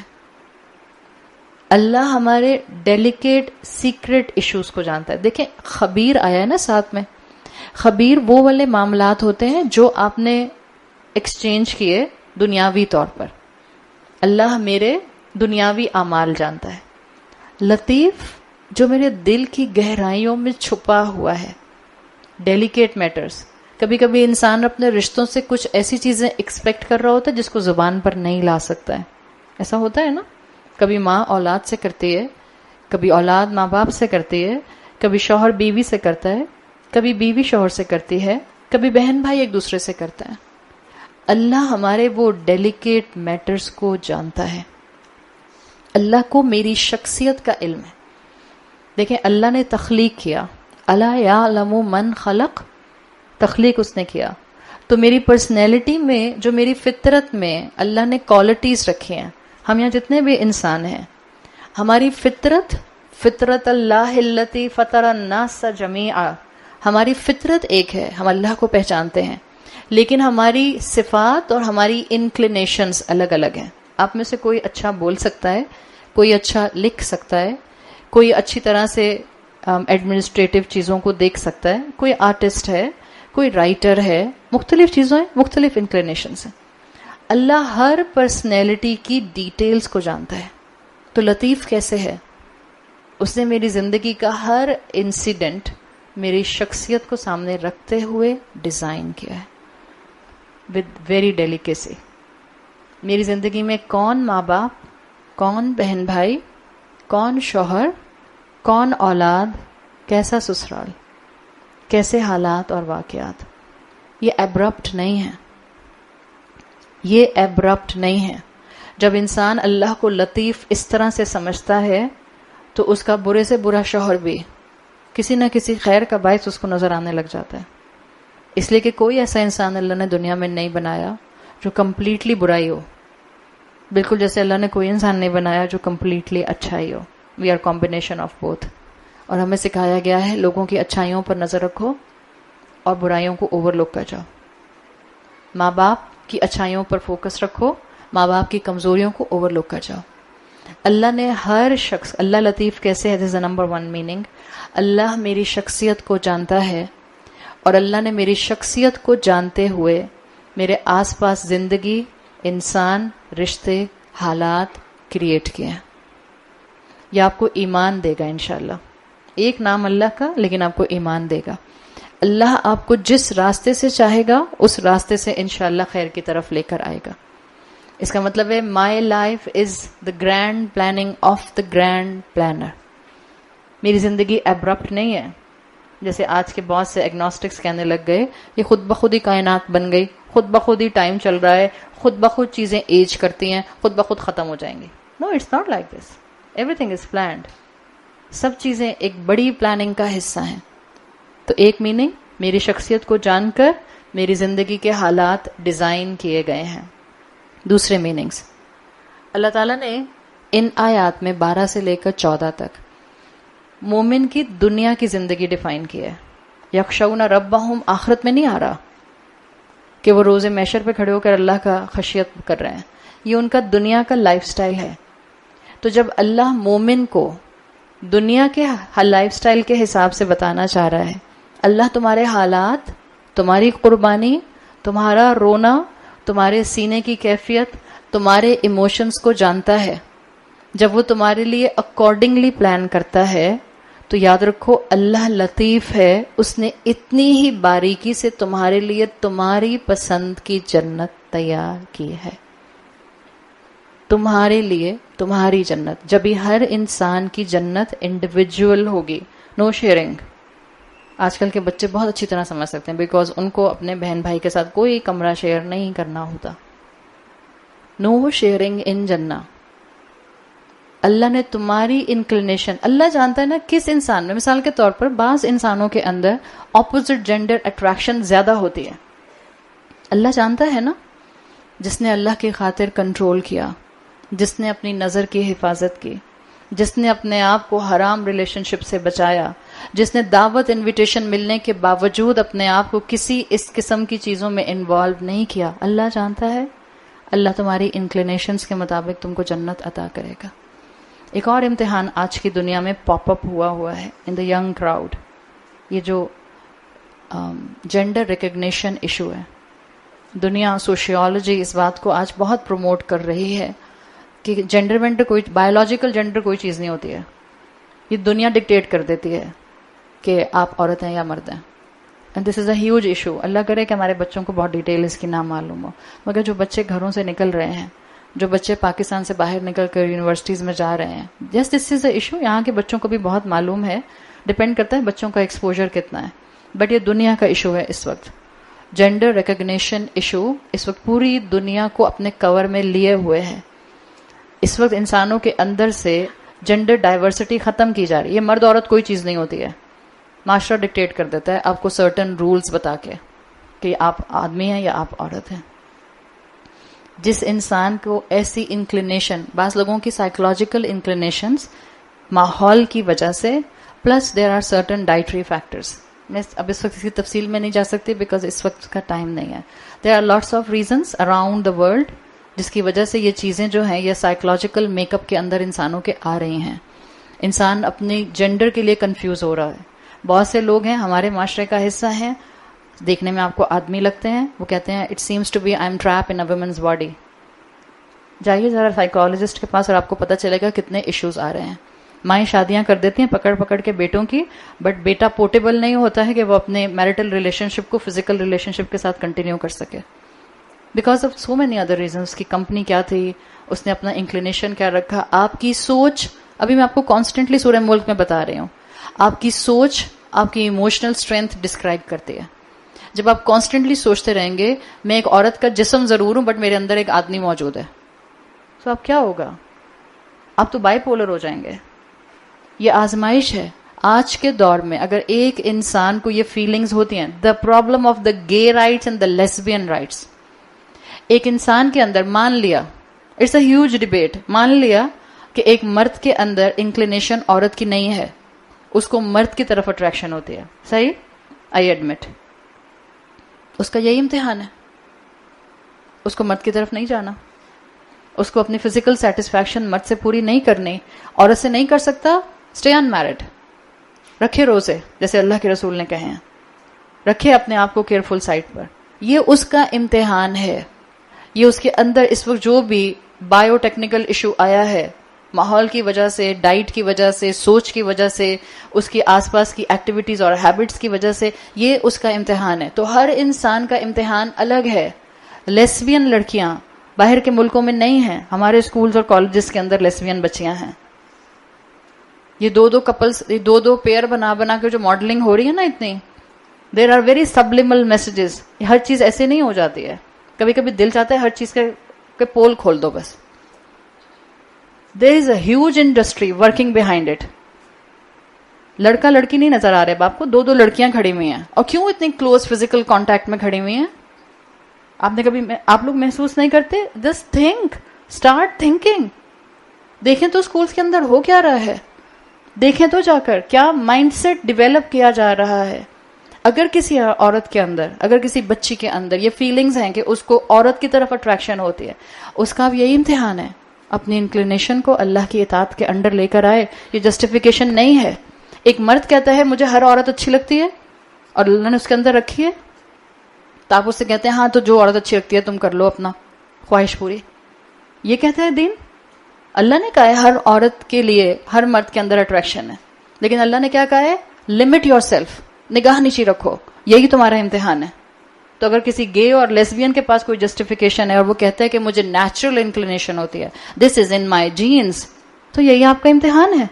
روکیں اپنی جینز کو, تھامیں اپنے آپ کو. اور جو تھامے گا اپنی انکلینیشنز ہونے کے باوجود اللہ کی اطاعت میں, اللہ نے اسی کے مطلب کی جنت ڈیزائن کی ہوئی ہے. صرف اتنا امتحان ہے اس دنیا کے اندر.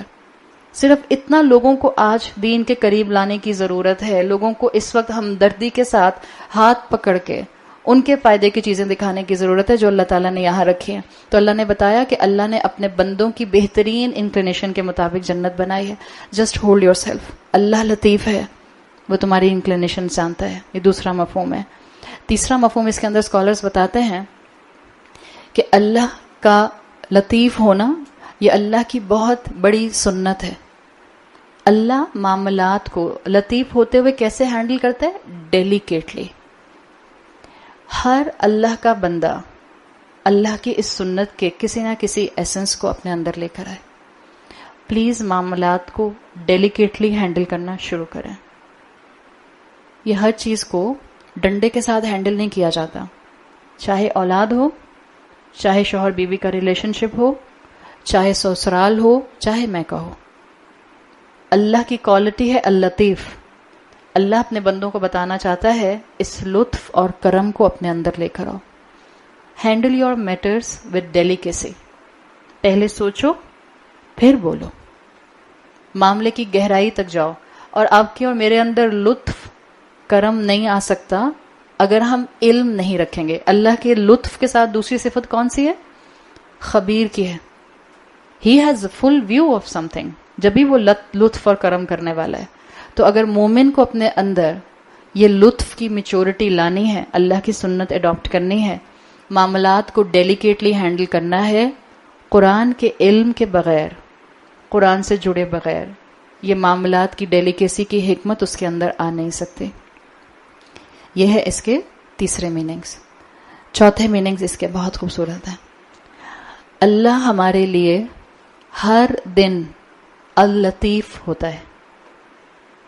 اس میں آپ یوں کہہ سکتے ہیں اللہ ہمارے لیے ہر دن سٹل ہوتا ہے. اللہ سٹل انداز میں ہر دن ہماری مدد کرتا ہے. کبھی اللہ کی مدد اپیرنٹ ہوتی ہے, ظاہر ہو جاتی ہے, اور کبھی اللہ کی مدد ظاہر نہیں ہوتی. لیکن یاد رکھیں اللہ ہر دن ہمارے لیے اللطیف ہے. ہر دن جو جتنا اللہ کے سامنے ہیوملٹی کے ساتھ رہے گا اس کو اللہ کا لطف محسوس ہوگا. زکریا علیہ السلام کو جانتا ہے؟ 130 سال نریشنز میں آتا ہے, 130 years وہ اللہ سے دعا کرتے رہے, اللہ مجھے بیٹا دے, اللہ مجھے بیٹا دے, اللہ مجھے بیٹا دے. پھر جب جبرائیل علیہ السلام 130 سال کے بعد آئے اور جو جبرائیل علیہ السلام نے کہا انا نبشرک بغلام اسمہ یحییٰ، ہم تم کو خوشخبری دیتے ہیں کہ اللہ تم کو بیٹا دے گا، اور نام بھی بتا دیا، اس کا نام یحییٰ ہوگا۔ زکریا علیہ السلام نے کہا انا یکون لی، بیٹا کیسے ہوگا؟ تو مانگ کیوں رہے تھے؟ مانگ کیوں رہے تھے؟ پھر انسان اللہ سے مانگتا ہے، اور جب انسان کبھی کبھی بالکل اس سٹیج پر آ جاتا ہے کہ شاید اس کو لگتا ہے کہ پتہ نہیں اللہ سنے گا کہ نہیں سنے گا، اسی وقت دعا قبول ہوتی ہے۔ یاد رکھیں اللہ کی قبولیت کے اپنے ٹائمنگز ہیں۔ آپ نے اور میں نے مانگتے رہنا ہے، مانگتے رہنا ہے، مانگتے رہنا ہے۔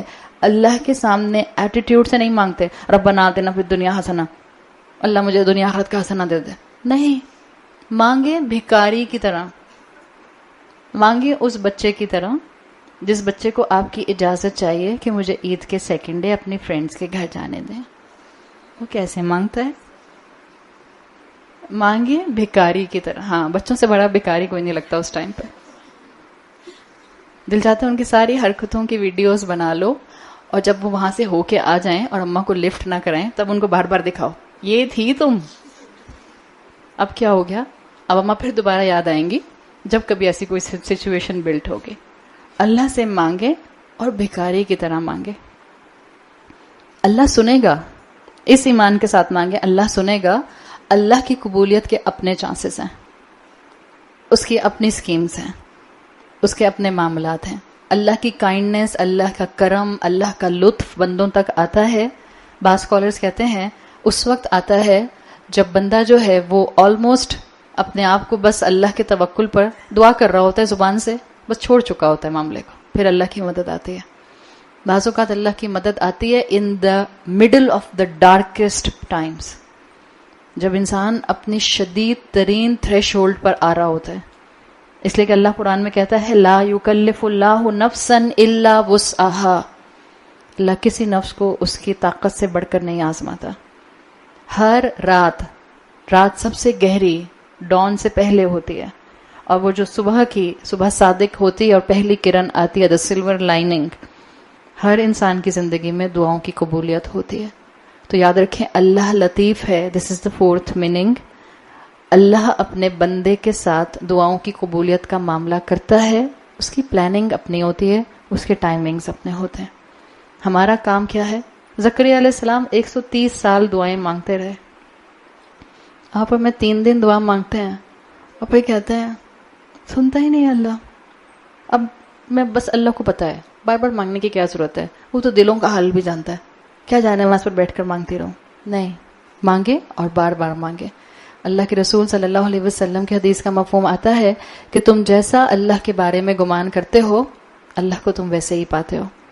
5ویں کوالٹی جو اللطیف کی آتی ہے، اسکالرز لکھتے ہیں اللہ لطیف ہے، اللہ تمہارے معاملات میں جو تم مانگ رہے ہو اس کے بعد جو تمہیں چیز ملے گی اس کے بیہائنڈ دا سین انسیڈنٹس کو بھی جانتا ہے۔ تو کبھی وہ تمہیں دیتا ہے، کبھی وہ تم سے روک لیتا ہے۔ یہ اس کا لطف ہوتا ہے کہ وہ تمہیں ہر وہ چیز ہاتھ میں نہیں تھما دیتا جو تم مانگتے ہو، آؤٹ آف رحمہ، آؤٹ آف محبت، اس لیے کہ وہ چاہتا ہے کہ ہر طرح سے تمہارے ساتھ خیر کا معاملہ ہو۔ تو جب آپ کو زندگی میں لو فیلنگز آئیں، جب آپ کو لگے آپ ایموشنلی لو ہو رہے ہیں، اللہ کی اس اللطیف کی صفات کو کھولیں اور پڑھیں، اور اس امید کے ساتھ اللہ سے ہمیشہ مانگیں کہ اللہ ہماری دعائیں